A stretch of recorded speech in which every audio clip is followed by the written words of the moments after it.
Armas Clifford. Mike Markkula, Jr. is an American entrepreneur who was an angel investor and second CEO of Apple Computer, Incorporated, providing early critical funding and managerial support. Markkula was introduced to Steve Jobs and Steve Wozniak when they were looking for funding to manufacture the Apple II personal computer they had developed, after having sold some units of the first version of this computer, the Apple I.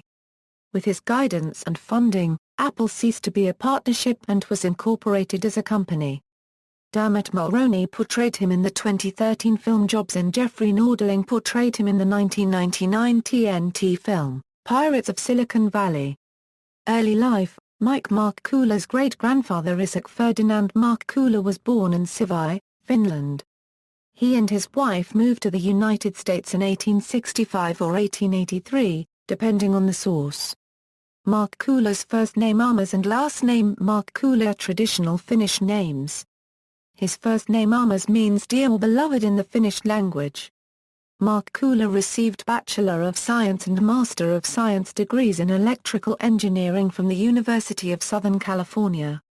Career. He made millions on stock options he acquired as a marketing manager for Fairchild Semiconductor and Intel, and retired at 32.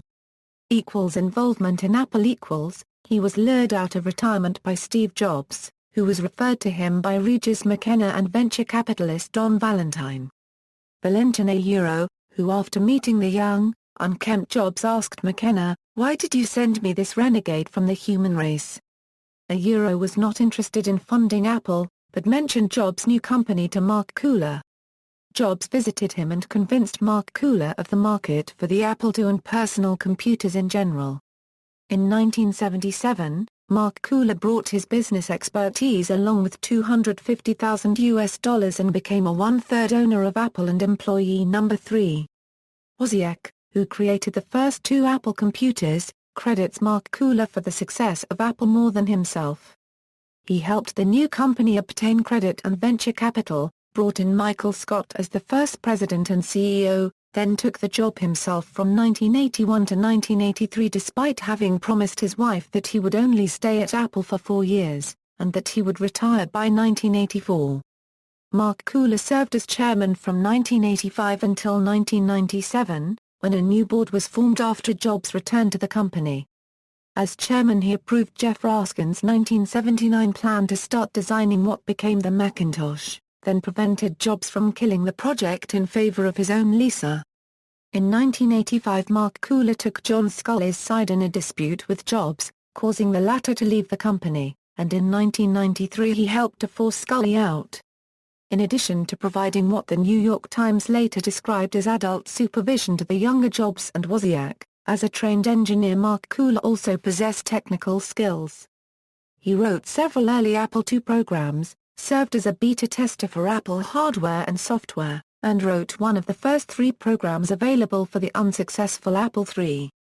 Wozniak was motivated to design the Disk-2 floppy disk drive system after Markkula found that a checkbook balancing program he had written loaded too slowly from a data cassette. After Apple Markkula retired from Apple after Jobs returned as interim CEO in 1996, though he supported Jobs' return. Afterwards, he went on to found Echelon Corporation, ACM Aviation, San Jose Jet Center and Rana Creek Habitat Restoration and to endow the Markkula Center for Applied Ethics at Santa Clara University, where he now chairs the board. Markkula is an investor in Crowd Technologies, a startup developing a web application called PIQQEM that applies the wisdom of crowds to stock market predictions. He is also an investor in Scotland-based RunRev. Photographs, Edwards, Jim. These pictures of Apple's first employees are absolutely wonderful. Business Insider, December 26, 2013. Notes. Bibliography, The Journey is the Reward, Jeffrey Young's biography covering Steve Jobs' life until shortly after he founded Next Computer Company.